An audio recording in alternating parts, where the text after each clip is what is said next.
দাখিল পাস করা ছাড়া কামেল পাস করা যায় না, কথা কন। পঞ্চম শ্রেণী পাস করা ছাড়া বিএ পাস করা যায়? যদি কেউ বিএ পাস এমএ পাস করতে হয় তাকে পঞ্চম অষ্টম দাখিল আলেম ফাজেল পাস করতে হবে, কথা কন ঠিক না ঠিক? তাহলে ব্যক্তি ইসলাম প্রতিষ্ঠা না করে, সমাজ ইসলাম প্রতিষ্ঠা না করে তুমি দেশি ইসলাম প্রতিষ্ঠা করবে, এটা অধিক কল্পনা। এটা শুধুমাত্র গদি দখলের একটা চিন্তা ভাবনা হতে পারে। এজন্য জগতের আল্লাহওয়ালা সারসিনা, ফুরফুরা, জৈনপুর, সোনাকান্দা, সারা বাংলাদেশ নয় পৃথিবীর বুকের সকল আউলিয়া কেরামের সাধনাই হইল ব্যক্তি সংশোধন, সমাজ সংশোধন, রাষ্ট্র সংশোধন। আমরা এই দিনে মাদ্রাসা করেছি, ছাত্র সংশোধন হবে, আলেম হবে, ইমাম হবে, ওদের দ্বারা মুসল্লি সংশোধন হবে, ওদের দ্বারা এলাকাবাসী সংশোধন হবে। ইনশাআল্লাহ বাংলাদেশে একদিন ইসলামের সূর্য উঠবে। এজন্যই আমরা বলি আগামীর দিন বাংলাদেশ ছাত্র হিজবুল্লাহর দিন, ঠিক না ঠিক? বাংলাদেশ ছাত্র হিজবুল্লাহর মাধ্যমে এদেশে ইসলাম আসতে পারে, ঠিক না ঠিক? এদেশে এই রসুলের সুন্নাহ কায়েম হতে পারে বাংলাদেশ ছাত্র হিজবুল্লাহর মাধ্যমে, ঠিক না ঠিক? তার জন্য বদরের ময়দানের সাহাবীদের মতো আমাদেরকে প্রস্তুত হতে হবে। সুন্নতের রঙে রঙিন হয়ে একদিকে পড়াশোনা করব, আরেকদিকে সংগঠনের পথে ঝাঁপিয়ে পড়ব। রাজি আছি তো ইনশাআল্লাহ? আল্লাহ আমাদের কবুল করুক, আমিন।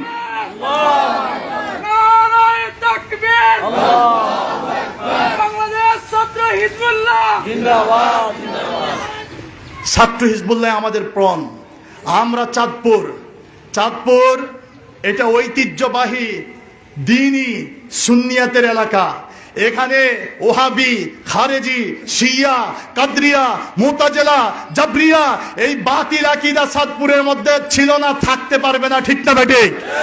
নতুন মোড়কে যদি কেউ আসে, আমরা ছাত্র হিজবুল্লাহ সুন্নতের রঙের রঙিন যারা, আমরা তাদের প্রতিহত করব, ঠিক না ঠিক?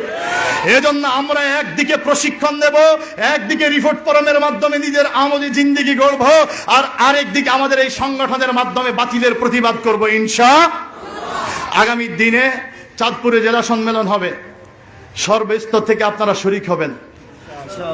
আমরা এটা বলি না যে সকল ফিসাবকেই প্রধানমন্ত্রী হতে হবে, দেশে প্রধানমন্ত্রী একজনই হবে।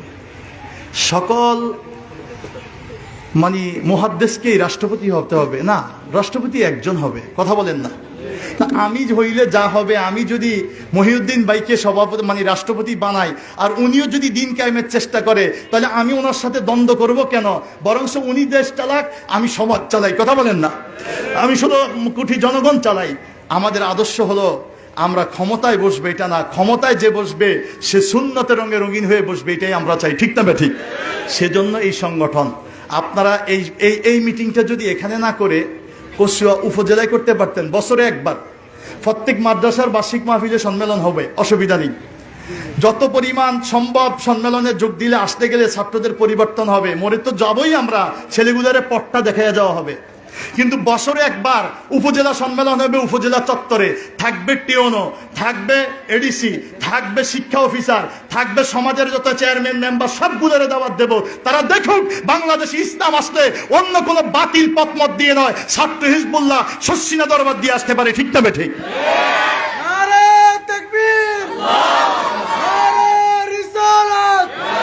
বাংলাদেশ ছাত্র হিজবুল্লাহ আজকের সম্মেলন সারসিনা দরবার শরীফ। আজকে যদি এই কচুয়ায় 1000 ছাত্র উপস্থিত হয়, ইনশাআল্লাহ 2025 সালে কচুয়া উপজেলা সম্মেলনে সদরে যদি আমরা 1000-এর 10 জন করে বাড়াইলে 10,000 ছাত্র উপস্থিত করতে পারি, ঠিক না ঠিক? চেয়ারম্যান আমাদের কথা হবে না, হবে কার কথায়? এমপি আমাদের কথায় হবে না, কার কথায়? আমাদের মরহুম আবু জাফর মোহাম্মদ সালের আমলে তার একটু নজিরা দেখায় দিয়েছে। প্রেসিডেন্ট এরশাদকে ধমক দিয়ে বলছে, এরশাদ তুমি একটা দেশের প্রেসিডেন্ট, আর আমাকে আল্লাহ তাআলা একটা জগতের প্রেসিডেন্ট বানাইছে। একটা কথাই এদেশের রাষ্ট্র ধর্ম ইসলাম। 90% মুসলমানের এদেশের রাষ্ট্র ধর্ম কি হবে? ইসলাম। কোন মায়ের বেটা ছিল না এটার বিরোধিতা করবে। শশিনার মরহুমুজুর দেখায় গেছে যে রাষ্ট্রপতি দিয়া কিভাবে দেশে ইসলামের খেদমত করা যায়। আন্দোলন দিয়ে গাড়ি ভাঙচুর করলেই সব সফল হওয়া যায়? আমরা সেই দল যারা ইনশাআল্লাহ আমাদের শক্তি বৃদ্ধি করব, আমাদের রোগ বৃদ্ধি করব, আমরা জাতির মাঝে সত্যিকার আদর্শ চেয়ারম্যান তৈরি করব, আদর্শ মেম্বার আমরা তৈরি করব, আমরা আদর্শ এমপি তৈরি করব, আমরা আদর্শ রাষ্ট্রপতি তৈরি করব। কথা বলেন ঠিক না ঠিক? এজন্য অচিরেই বাংলাদেশ ছাত্র হিজবুল্লাহর কেন্দ্রীয় সম্মেলন হবে ঢাকায়। লক্ষ ছাত্রের সমাবেশে বাংলাদেশ ছাত্র হিজবুল্লাহ ঢাকায় সম্মেলন করে এদেশবাসীকে দেখা দিতে হবে ছাত্র হিজবুল্লাহ মরে নাই, ওলি আল্লাহর আদর্শ মরে নাই, শাহজালালের উত্তরসূরিরা মরে নাই। এদেশ থেকে তোমরা যতই চাও দাড়িহীন, জব্বাহীন, জিকিরহীন, তসবিহীন একটা আধুনিক ইসলাম চাও, ওই আধুনিক ইসলাম ইসলাম নয়। শাহজালালের ইসলাম, শাহপরানের ইসলাম, খানজাহান আলীর ইসলাম, শাহ আলী বুগদাদির ইসলাম, কারামত আলী জৈনপুরের ইসলাম, আবু বকর সিদ্দিক ফুরফুরাবি আল কুরাইশের ইসলাম, শাহ নেসারের ইসলাম, শাহ সালেহের ইসলাম, শাহ মোহাম্মদ মুহিবুল্লাহর ইসলাম, ছাত্র হিজবুল্লাহ এখনো বেঁচে আছে। ঠিক না বেটি? তাদের উত্তরসূরিরা থাকতে এদেশে কারো কথায় হুকুম পরিবর্তন হবে?